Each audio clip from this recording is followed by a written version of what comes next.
ছাদে গিয়ে দেখি কাজের মেয়ে স্নান করছে, পরনে ব্লাউজ আর পেটিকোট। আমার পাশ দিয়ে যাবার সময় ফিসফিস করে বলে গেল, আমি ওপাশের ঘরে যাচ্ছি, ওখানে একবার আসবেন দাদাবাবু। তার কিছুক্ষণ বাদেই আমি চুপি চুপি সেখানে গেলাম। ঘরে ঢুকতেই যা দেখলাম, আমার চোখ ছানা বড়া হয়ে গেল। আমার নাম সুমিত, আমার বয়স 40 বছর। আমি একটি প্রাইভেট প্রতিষ্ঠানে ম্যানেজারের পদে চাকরি করি। আমার বেতন প্রায় ভালোই ছিল। আমি বিবাহ করেছি, প্রায় 10 বছর হতে চলল। আমার বিয়ে 10 বছর হলেও আমার কোনো সন্তান হয়নি। 5 বছর আগে চাকুরি সূত্রে একটি মফস্বল এলাকায় থাকতাম। জায়গাটা শহরের মতো উন্নত না হওয়ার কারণে ওখানে কোনো ডেয়ারি ছিল না, তাই কোনো রকম প্যাকেটের দুধ পাওয়া যেত না। তবে কিছু খাটাল ছিল, যেখান থেকে মেয়ে বউরা বাড়ি বাড়ি গাভীর দুধ সরবরাহ করত। তেমনই এক বৌদি রোজ আমাদের বাড়িতে আসত। তার নাম পিয়ারি। পিয়ালি যদিও আমার চেয়ে বয়সে ছোটই ছিল, তাবুও আমরা তাকে বৌদি বলেই চিনতাম ও ডাকতাম। পিয়ালির বয়স 30 বছরের মধ্যেই ছিল, কিন্তু দেখতে খুব সুন্দর। প্রায় 5 ফুট 4 ইঞ্চি লম্বা ও ফর্সা ছিল, যা সচরাচর ওদের সমাজে দেখা যায় না। গাছের বাতাবি লেবুগুলো বেশ বড় আর সুস্বাদু। পিয়ালি সবসময় পুরনো শাড়ি আর হালকা রঙের ব্লাউজ পরে কাজে বের হয়। ও যখন কলস আর বালতি নিয়ে রাস্তা দিয়ে হেঁটে যায়, তখন পাড়ার সবাই তাকিয়ে থাকে। পিয়ালির প্রতি সবার একটা টান আছে। সবাই তাকিয়ে থাকলেও পিয়ালি খুবই সরল মনে হেঁটে যায়। যতদূর জানি, ওর স্বামী অন্য শহরে কাজ করে, সপ্তাহে একবার বাড়ি আসে। মাস তিনেক আগে ওর একটা সন্তান হয়েছিল, যাকে শাশুড়ির কাছে রেখে ও গাভীর দুধ বিক্রি করতে বের হয়। সকালের দিকে সবার বাড়িতে গাভীর দুধ সরবরাহ করে পাড়ার কয়েকটা বাড়িতে ঝাড়ু মোছা, রান্নাবান্না, বাসন মাজা ইত্যাদি কাজ করে। একদিন পিয়ালি আমাদের বাড়িতে কাজ করতে এসে জিজ্ঞেস করল, দাদা, বৌদি বাড়ি নাই নাকি গো? আমি বললাম, না গো, ও বাপের বাড়ি গেছে, আমি বাড়িতে একাই আছি। পিয়ালি বলল, দাদা, আমি সারাক্ষণ কাজ করে খুব ক্লান্ত হয়ে পড়েছি। তুমি যদি কিছু মনে না করো, আমি কি তোমার ঘরে একটু বিশ্রাম করতে পারি? ওর কথা শুনে মনে মনে বললাম, এই তো সুযোগ, এটার অপেক্ষায় ছিলাম। এতে পিয়ালির সাথে কিছু সময় গল্প করা যাবে। আমি বললাম, বৌদি, তুমি কি বলছো? এটা তো তোমারই বাড়ি, তুমি ঘরে এসে পাখার তলায় যতক্ষণ ইচ্ছে বিশ্রাম করো। পিয়ালি আমার ঘরে পাখার তলায় মাটিতেই বসে পড়ল। আমি বললাম, না না বৌদি, তুমি সোফায় হেলান দিয়ে বিশ্রাম করো। পিয়ালি বসতে চাইছিল, তবুও আমি জোর করে ওকে সোফায় বসালাম। পিয়ালির শাড়ি অগোছালো হয়েছিল, পাখার বাতাসে বারবার উঠছিল, কিন্তু সেদিকে ওর খেয়াল ছিল না। ও শুধু পাখার বাতাস নিচ্ছে, আর আমি ওর সামনের সোফায় বসে আছি। পিয়ালি বলল, দাদা, কি দেখছো, কিছু বলবে নাকি? আমি বললাম, না মানে, তুমি সারাদিন কত কাজ করো তাই ভাবছি। ও বলল, কি আর করার দাদাবাবু, কাজ করেই আমার সংসার চলে। স্বামী ভবঘুরে টাইপের, কোনো রকম কাজকর্ম করে আমার টাকায় ঘুরে বেড়ায়। রাতে লাল পানি খেয়ে দেরিতে বাড়ি ফেরে, একটুও সময় দেয় না। কোনো রকমে চলছে দিনকাল। আমি জিজ্ঞাসা করলাম, এই পাড়ায় আর কার কার বাড়িতে কাজ করো বৌদি? ওই যে তোমাদের বাড়ির 5 বাড়ি পরে সেনবাবুর বাড়ি আছে না, ওই তো তার বাড়িতে কাজ করি। বুড়োর বউ গত হয়েছে 2 সপ্তাহ হলো। আমি যখন কাপড় কাচি, তখন বুড়ো মাঝে মাঝে আমার দিকে তাকিয়ে থাকে। অনেকটা অস্বস্তির সাথে কাপড় মেলে দিতে হয় রোদে, কিন্তু আমার কিছু করার নেই, কারণ বুড়ো বেশি টাকা দেয়, ভবঘুরে স্বামীকে চালাতে হয়, তাই কিছু করার নেই, সব সহ্য করতে হয় মুখ বুঝে। বুড়োর ছেলে মেয়ে দুটোই দিল্লি মুম্বাই থাকে, আর বুড়ো রিটায়ার্ড করে বাড়িতে থাকে আর সারা দিন বসে থাকে।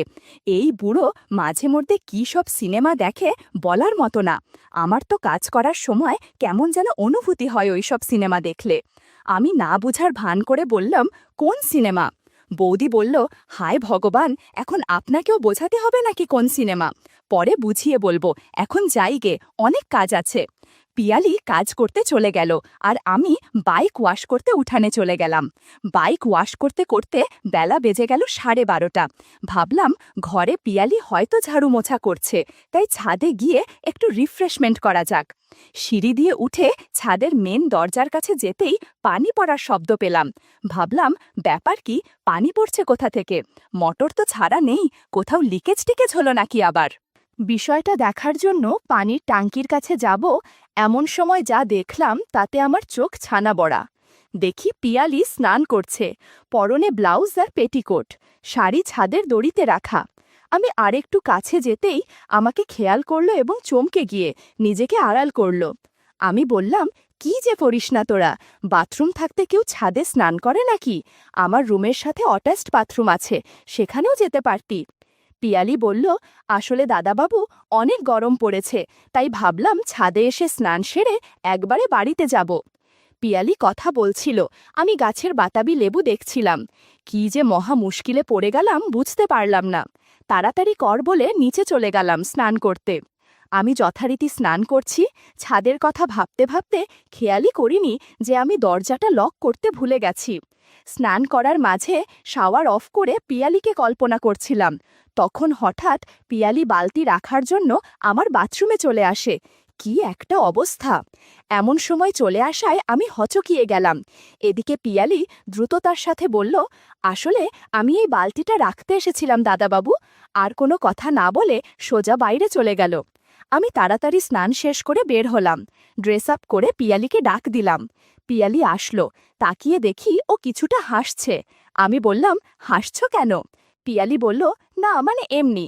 আমি বুঝতে পেরেছি ও হাসছে কেন। আমি বললাম, একটু আগে ছাদে তোমাকে দেখেছিলাম, সেটা শোধ নিলে বুঝি?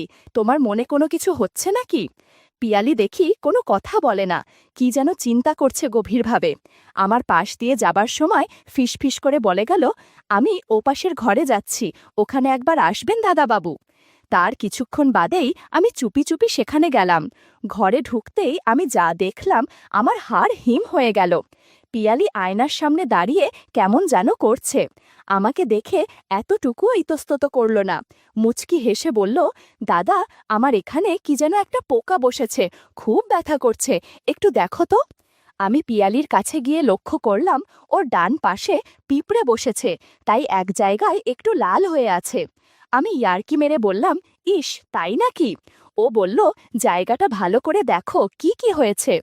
পিয়ালির ইশারা বুঝতে পরে আমি বললাম, ব্যথা কমানোর মলম লাগিয়ে দিচ্ছি, এখনই ব্যথা কমে যাবে।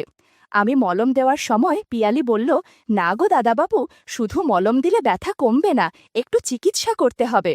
আমি বললাম, প্রাথমিক চিকিৎসার কাজ আমি ভালো জানি, তুমি চুপচাপ এখানে বসে পড়ো, এরপর দেখছি কি করা যায়।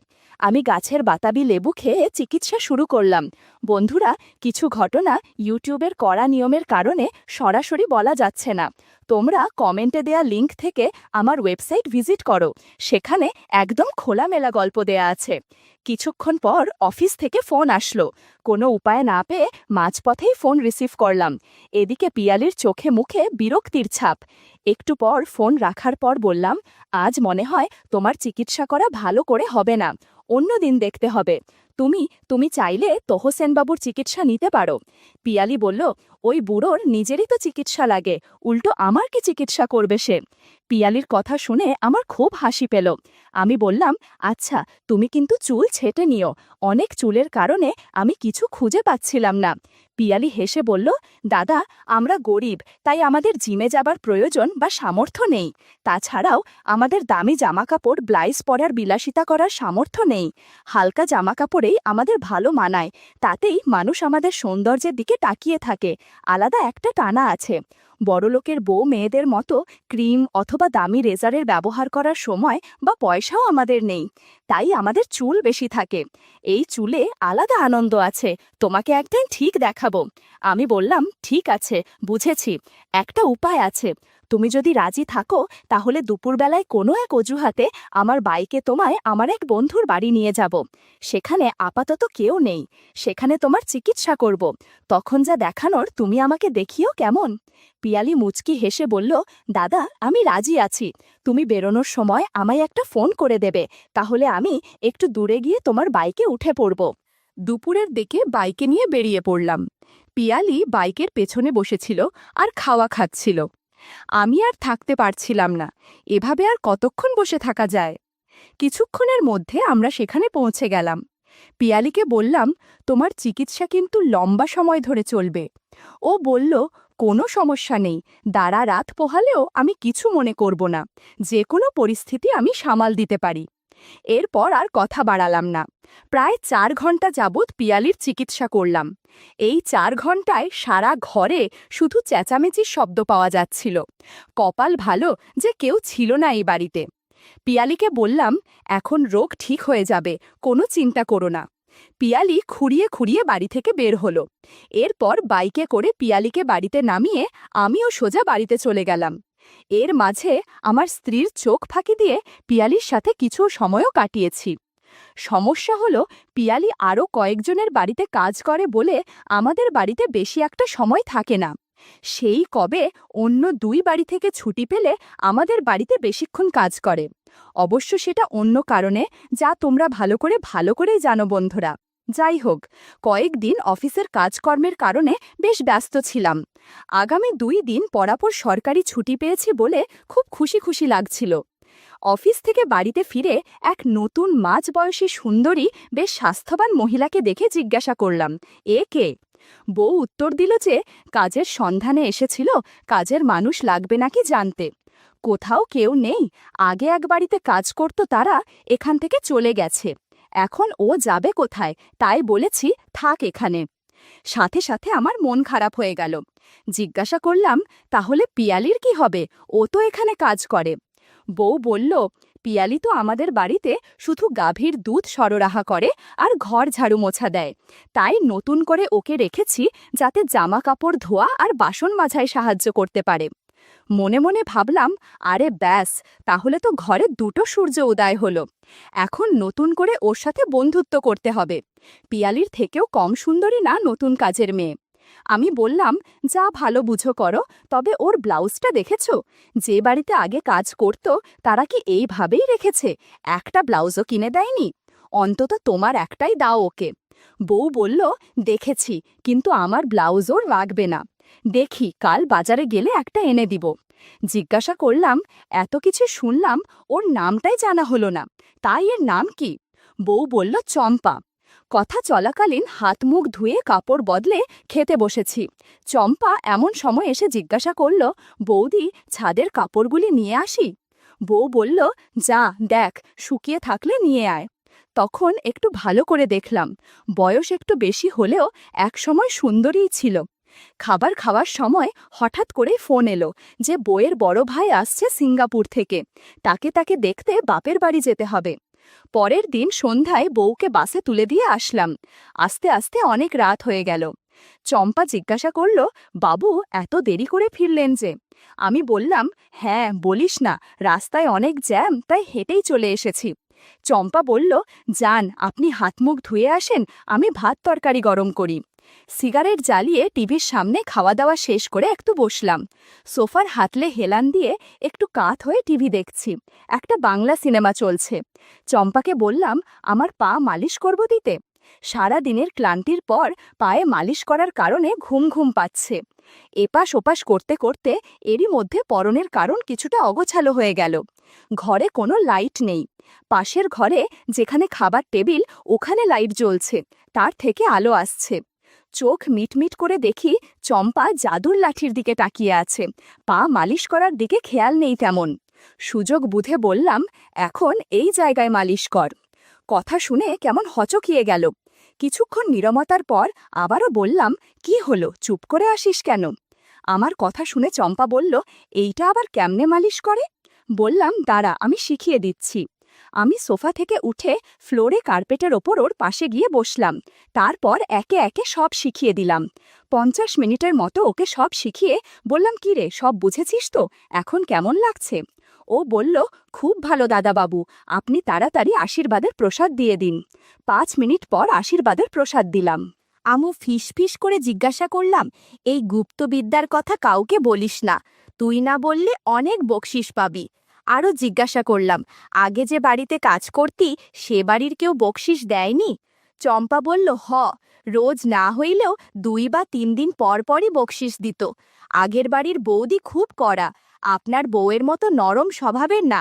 তবে ওই বৌদি চাকরি করে, যখন বাড়িতে উনি থাকতো না তখন বাবুমশাই অনেক আশীর্বাদ করত, প্রসাদ খাইয়ে দিত। একদিন বউকে লুকিয়ে আমায় একটা দামি ব্লাউজ আর পেটিকোট উপহার দিয়েছিল। কাজের মাঝে যদি এরকম উপহার পেয়ে আমার খুবই ভালো লাগছিল। ও পাড়ার গৌতম, নতুন বিয়ে করেছে, বউ বেশ সুন্দরী। বেটা সব সময় নতুন বউয়ের সেবা যত্ন করত, আদর করত। বেচারি নতুন বউ আমার সামনে লজ্জা পাচ্ছে, কিন্তু গৌতম ওর বারণ কিছুতেই শুনছে না। সারা মাস খাটাখাটুনি করার পর যা রোজগার করতাম তার চেয়ে অনেক বেশি টাকা 2-3 দিনের মধ্যেই রোজগার করে ফেললাম। কয়েকদিন বাদে দেখলাম গৌতমের বউ বাপের বাড়ি গেছে। ইচ্ছে করে বললাম, তোমার নতুন বউ তো বাপের বাড়ি গেছে, সেজন্য এখন তোমার অসুবিধা হচ্ছে না? গৌতম বলল, অসুবিধা তো হচ্ছেই, একা আর ভালো লাগছে না। কি যে করি মাসি, তুমিই বলো। আমি বললাম, আমি তো আছি, তবে 500 টাকা দিলে তোমার সব কাজ করে দেব, আর কষ্ট করা লাগবে না। গৌতম বলল, মাসি, আমি তোমায় 2000 টাকা দেব, আমার চিকিৎসা করে দাও। আমি রাজি হয়ে গেলাম। সেদিন সারা রাত ওর বাড়িতে কাজ করেছি। সকালবেলা 2000 টাকার নোট দিয়ে বলল, আগামীকাল আবার এসো। আমার অনেক ক্লান্ত লাগছিল। ভাগ্যিস সব বাড়ি থেকে আগেই ছুটি নিয়ে রেখেছিলাম, তা না হলে কারো বাড়ি কাজ করা মোটেই সম্ভব হতো না। চম্পার কথা শুনে আমি রীতিমতো অবাক। কত বাড়িতে যে কাজ করেছে তার হিসেব নেই। ওর কথা শুনে কেমন যেন অনুভূতি হলো, তাই সেই রাতে আবারও সেবা যত্ন করলাম। পরের দিন সকালে ঘুম ভাঙল সকাল 9টায়। উঠে দেখি চম্পার শাড়ি বিছানার পাশে রাখা। কোনো রকম মুখ ধুয়ে রান্নাঘরে গিয়ে দেখি ব্লাউজ আর পেটিকোট পরে মশলা বাটছে। বললাম, রান্না কত দূর? চম্পা বলল, এত দ্রুত খিদে লেগে গেল, কাল রাতের খাবারে পেট ভরেনি ঠিকমতো। আমি বললাম, না গো, তাড়াতাড়ি রান্না করো। এমন সময় কলিং বেলের শব্দ। মনে হলো পিয়ালি এসেছে গাভীর দুধ দিতে। দরজা খুলে ওকে ভেতরে নিয়ে আসলাম। আজকে পিয়ালি হাতাকাটা ব্লাউজ পরে এসেছে, শাড়ি পরেছে কোনো রকম, তবুও সুন্দর লাগছিল। চম্পাকে দেখে বলল, ইনি আবার কে? আমি বললাম, তোর বৌদি নতুন কাজের বউ রেখেছে, এখন থেকে ও এখানেই কাজ করবে। পিয়ালি বলল, যাক, ভালোই হয়েছে। ঘরের যে অবস্থা, তাতে মনে হচ্ছে অনেক ঝড় হয়েছে। সব কিছু এত অগোছালো কেন? চম্পা বলে উঠল, কাল রাতে দাদাবাবু আমার প্রাথমিক চিকিৎসা করেছে, তাই এরকম। পিয়ালি আমার দিকে তাকিয়ে বলল, বাবা, দাদাবাবু, তোমার তো দেখছি ভাগ্য খুলে গেছে। একবেলা আমায় আশীর্বাদ করবে, আর একবেলা চম্পাদি, তাই না? আমি হো হো করে হেসে বললাম, ওই আর কি।